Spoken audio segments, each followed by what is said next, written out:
Yo, what's going on, good peoples? This your boy Javon, aka known as Prime Time. And while I'm on the subject matter, I told you guys that I would actually get my site up and running. It's been a long time coming, but let me tell you now, my friends, it is here. www.primetime300.com is online and it is popping. So go visit my new site. Once again, that's www.primetime300.com. That's my site. Go on there. There's a lot of information. I will be updating it, but it is online right now. I will mention that one more time at the end of this right here. So for everybody that has subscribed to this YouTube channel, I would like to say thank you very much for doing so. I work very hard, and the things that I do, especially doing these videos, it actually takes me from what I really want to be doing. Not to say that I don't want to be making videos, because I do, but I mean, it's a lot of things that I'm doing right now to get my business up and running to basically the level that I think it should be at. And that's basically running like a well-oiled machine. So it does take me away from those different areas of where I want to be at. So right now, I don't want to waste a lot of time, and I want to really get right into what I want to talk about. I've been listening to some videos here and there on YouTube about basically your YouTube business or whatever. I like to send out shout outs to people that I know what they're talking about. But today I'm going to focus really primarily on some of those videos that I seen. I won't mention any names unless it's a good thing. Then I'll mention names, because I will mention the Simple Driver, very educated young brother. He knows what he's talking about. The only thing I don't agree with him about is Lyft. He basically says that Lyft is not even worth even turning on. I agree to a certain extent. I like Lyft. Lyft is great. You can make money with both. Can you make more money with Lyft? Hell no. You can't make more money with Lyft typically, but Uber will be better for you because you'll get more activity. So with that being said, let me just go into what I seen. I seen a video, two videos actually, that I remember off the top of my head, where one young lady was talking about she was driving. She drove like 15 hours in the week, and she only made like $100 and some odd dollars. And she was basically just like, that wasn't worth it, blah, blah, blah. And then, she was basically kind of knocking Uber for that. Let me explain something. See, she's thinking about it the wrong way. You're thinking about it like an employee. Like, you need to run this like it's your business. Like, my new site is dedicated to the Uber and Lyft platform, the business itself. That's what it's about. So when you go to www.primetime300, you're going to see my Lyft and Uber business. Okay? It's just that's what my site is dedicated to, transportation, to basically one day owning my own business. Right now I'm using the platform that I'm using, but I want to transform this Uber and Lyft business to just my own. That's why that hence the name primetime300.com, because I'm not going to be involved in doing Lyft and Uber forever. This is just a startup to me. So if you treat this like a job, well, see, it will treat you back like that. So don't think you're going, because if you work 15 hours at your job, okay, you work 15 hours. Listen, think about it. You go to work. I don't know how much you make. Let's say you make $10 an hour. You go to your job and you only work 15 hours that week. How much do you expect to get paid? You got to remember, they're going to take tax and whatever else they may take from you. But at least tax, that's guaranteed. How much money you expect to make out of that check? You're not going to sit here and tell me you expect to make $500-$600, right? Because that's just ridiculous, right? So don't even think about expecting a big check from Uber if you only put in 15 hours a week. You gotta listen. People look at Uber and this Lyft, this rideshare business as a whole. They look at it as a get rich quick scheme. It is not. It is a legit business. If you want to run a legit business like a small business owner would do, you gotta put in the time. You gotta be thinking 52 to anywhere between 80 hours a week.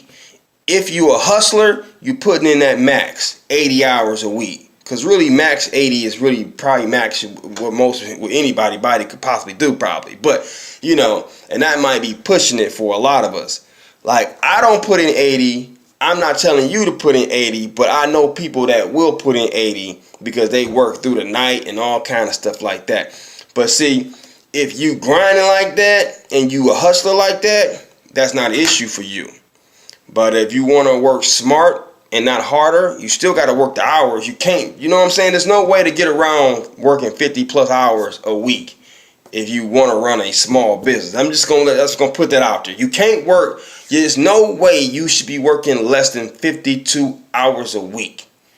There is no way. You have to run it like it's your business. Like when you are a manager at whatever company, the one thing, the propaganda that they teach you is to run this McDonald's business like it's your own. But see, if you don't run it well enough to make money, they just fire you and bring in a new person and tell them the same thing. This is your business. You got to understand that. You running it, okay?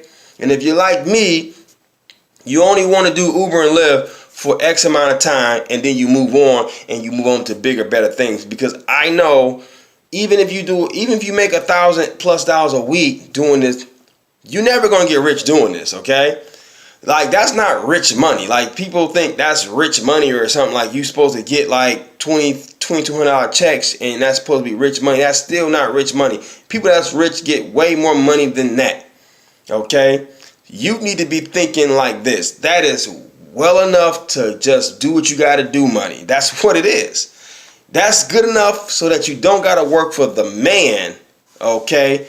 Because he's telling you, listen, come to work at 8. If you don't, I'm writing you up.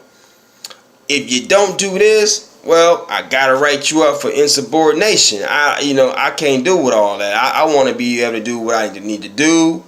You know, this gig right here, to me, it allows me to have some freedom, because when I need to take a day off, I just take it off. I don't have to ask for it. I don't have to beg for it. I don't have to put in a notice for it. I just do it. You understand? It's the difference between being an employee and a boss. When you're a boss, you don't got to tell nobody nothing. You just do it. Right? So you got to treat it like such. See, a lot of people don't treat this game like that because, you know, did nobody really, I don't know, I guess nobody really told you were the boss. You know that? Yes, other Uber drivers that do the same thing as you. Yeah, Uber is the platform that you're doing this with, but you take the Uber platform and you just simply learn from it. Just like you learn from a business that you work from how to run a business before you run your own business. You just got to take these as trainings for right now. These are not forever. You know what I'm saying? It's no telling how long you're going to be able to do Uber and Lyft, anyway. So don't think this is going to be a career thing, because I don't see it. I don't know. I don't think it could be a career option for anybody, because you just don't know how long this thing is going to last. These things they come and go sometimes. You just don't know. There's too many variables that you just don't know the answer to. So that's number one video that I wanted to bring up. And the number two video, it really disturbed me a lot, because it was from an uneducated black man. And I have a sweet spot for black people in general, because I want black people to look intelligent, at least into some degree, when they actually speaking about whatever they're talking about. But anyways, this guy was stupid. Please, yes. Well, what he was talking about was the finance through Uber. And he was basically talking about how he leased a car through whatever, Volvo or whatever. And see, this is the thing. This is the thing I be trying to tell people. This lease, the lease program may not be so great for you. And I realized that Uber did screw people over with another program before this, but I have read this contract, and I keep hearing people saying it's only for oil changes and rotations. Let me reinsert this to you one more time, because I have told people over and over again, I have read the contract. It says in the contract that it covers regular maintenance, which is basically oil change, rotations, whatever, regular air filters, cabin filters, that kind of stuff, and / repairs. So that means if your brakes go out, that's a repair. You understand? Or if it's time for it to go out, basically you come in, and they take care of it. Honda will take care of you.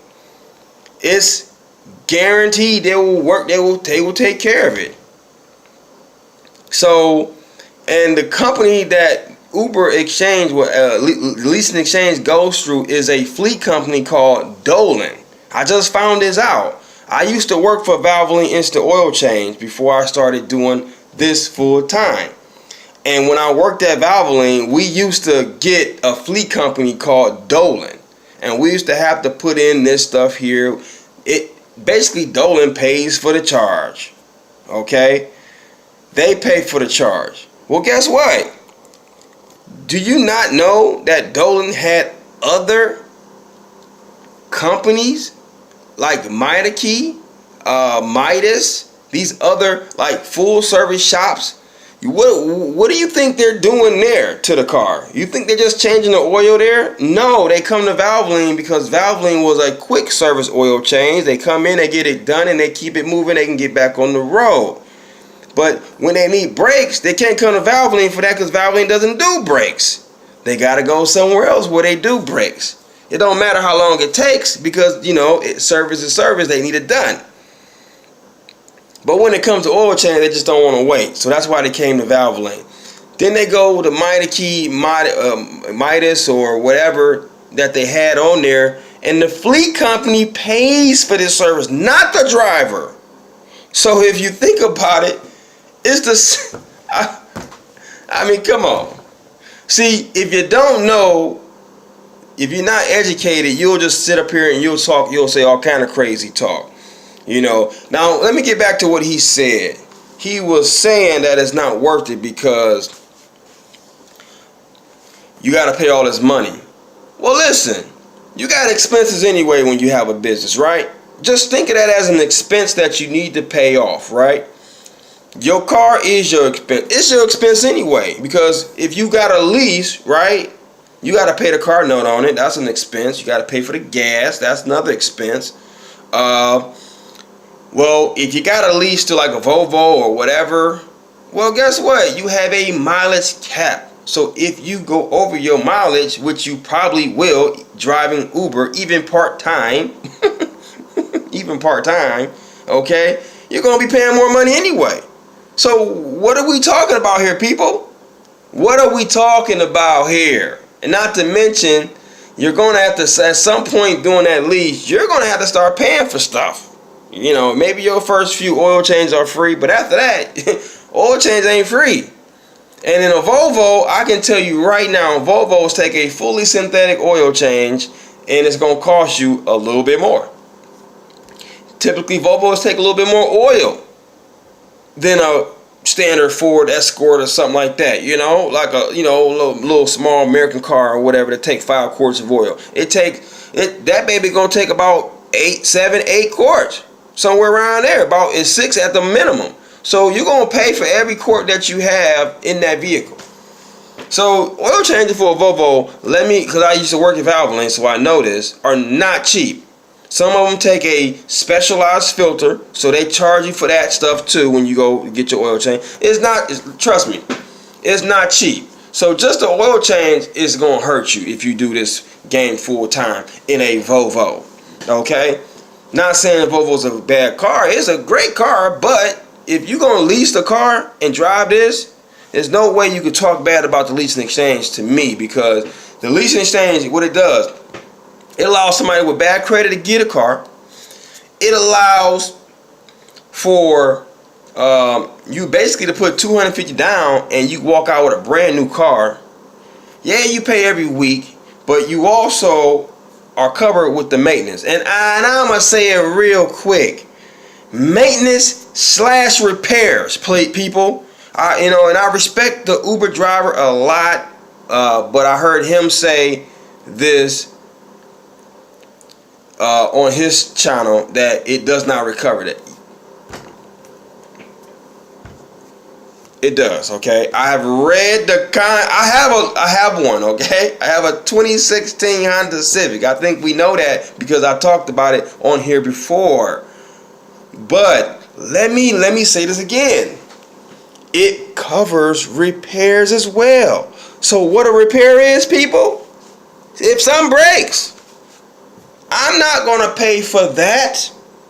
Listen, I'm not paying for that. Okay? Now, it gives you unlimited mileage. So I'm going to the Poconos, people. You understand? I'm going to drive that car to the Poconos like it's my car, because it is my car. I pay for it every week.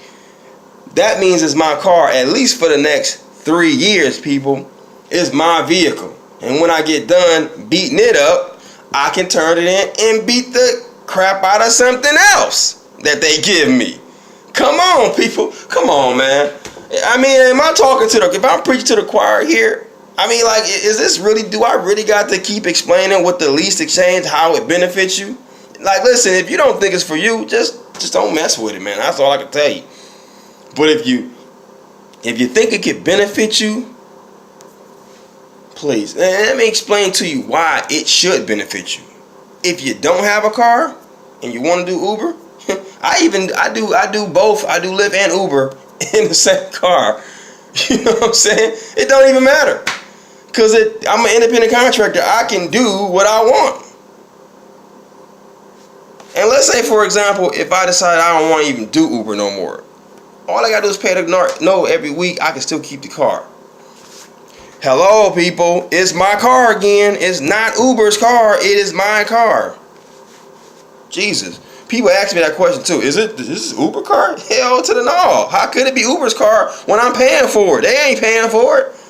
So, in all retrospect, by paying it every week like that, you're basically paying for the maintenance up front. I mean, that's how I looked at it. Some other people that want to be all analytical about it and break it down into some kind of algorithm. Listen, it's real simple. You're paying every week. That means you're paying for everything, because you're going to pay more by doing that. I get that. But since I don't have to pay like this kind of money, I'm paying out of my Uber account. I'm not paying like having to send a check in and go bother through all that. No. They just take it out. It's $175. No problem. I'm killing the game anyway. It doesn't matter. When I go on vacation, I just make sure I have enough money, either in my Uber account, or I just simply call over the phone to the lease exchange number before Wednesday, or on Wednesday at least, and just pay the bill. And then I'm good to go out of town. In the car, I can drive it. I can leave it, whatever I want to do. No big deal. But I'm taking the car to Poconos this year, okay? Well, it's going to be next year, 2017 to be exact. So, to clear some of that up, let me tell you something. The lease exchange is probably the best program that Uber has. I don't think that Uber has a lot of great things out here, but that is definitely one. You cannot miss with that if you do.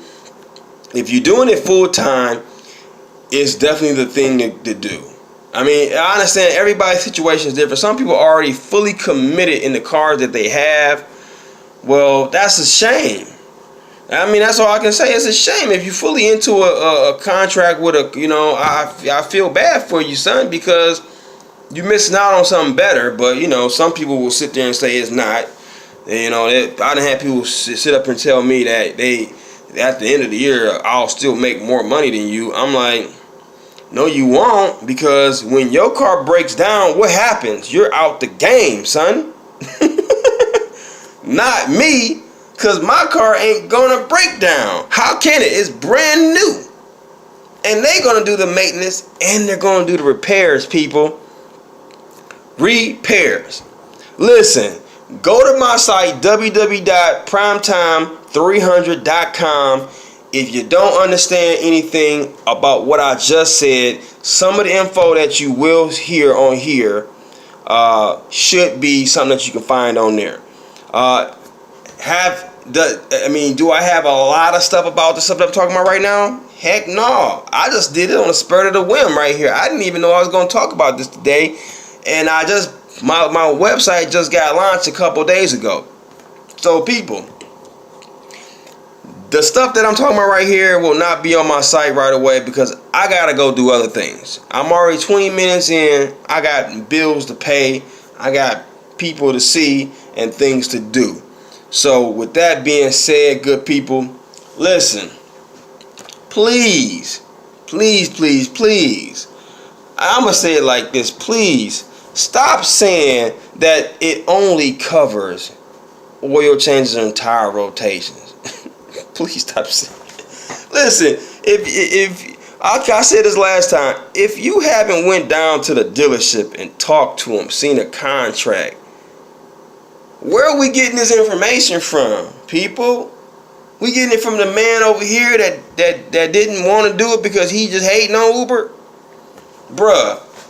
You know, and like I said, I respect the Uber driver so much because I think he's a very intelligent man. He knows about the Uber business, you know. But I think that sometimes he gets his information from somebody else. He remind me of my cousin. You know, he get information from somebody else and then he just really believe it. Like, you can't believe everything you hear. What I'm telling you, listen, this is what I'm telling you. And I'm 21 minutes in. I got to stop this at some point. I thought I was about to stop it, but I end up not. I just want to make sure I get this point proven here. If you don't believe what I'm saying, and I'm telling you, don't believe what I'm saying, just go down to the dealership and find out. Get the details from them. Please. Stop getting details from this guy and this guy. They don't even know. And they'll sit there and tell you, I have never been down there to see it and do it. But they tell you, but you're going to get ripped off. They're going to get ripped off. Like, how do you know you're going to get ripped off? Like, this is America, baby. When they put it in contract, they can't go against it, okay? You can sue them. They can sue you, okay? That is a legal binding contract. You have to follow it. That's how it go, okay? And in the contract, it says we will basically, and I'm basically just kind of like using this in layman. I'm just saying this in layman's terms to you. It basically says, I'm paraphrasing basically. It says we cover maintenance, your standard maintenance, and we slash repairs. Now, I don't have the contract in front of me. It's in my car. But I don't have all the technology and the gadgets so that you can actually see the actual wording. And plus, I don't think I need to do all that. Because I still don't think if I showed you the actual contract line for line, I don't think that would, because I couldn't show you line for line. Because some of that stuff has my personal information on it. And like I said, I don't know how to block none of that stuff off except for putting a black mark in front of it. So just go down there, visit, call, whatever you got to do. Get some information from them because I don't know enough information about what you think you need to know. Because you can ask me questions on here and I'll answer them. I do know a lot about the leasing program. I just don't know what questions you may have until you ask them. Because there is so many questions out there, and I understand. It is new. It is kind of like it's almost too good to be true, but it's true because I went in there with $250, came out with a vehicle. Okay, and like I said before, what you need rideshare insurance, you need your license, you need $250. These are the three things you need. These are the only three things you need. You need to be able to pay every week. That's it. And if you get behind, they give you 30 days to get in front. So just know that, okay? Just don't get behind, though, okay? You should never get behind anyway. All right, with that being said, good people, listen, the website is www.primetime300.com. Get yourself a website. It will make you more money than you ever seen, because driving is just one thing that you do to make money, and the other thing you do is referral business. And if you ain't doing that, people, then you're going to kill yourself out here, okay? Now, hey, holla at your boy. Subscribe. Please subscribe. Hey, go to my site. Sign up. Get that money. Get that Uber money, baby. Get that Lyft money. You know what I'm saying? If you sign up, you get money. You get a little bonus for signing up to drive or to be a rider. Whichever one you want to do, I don't care. Just do something. Uber Eats is out there as well. If you want to get your Uber Eats on, do that. I got my code online at www.primetime300.com. We can hook you up like that, baby. Now, please, and I mean please, be good. And I wanted to make sure y'all know, championship. Oh, wrong side. The championship is here, baby. And right now, Cleveland's going for a World Series victory. Game 1 in the books. We won. The Cubbies lost. So we play another one today. It's going to be a real busy day today, so I got to go, people. Bye-bye. Holla at your boy, though.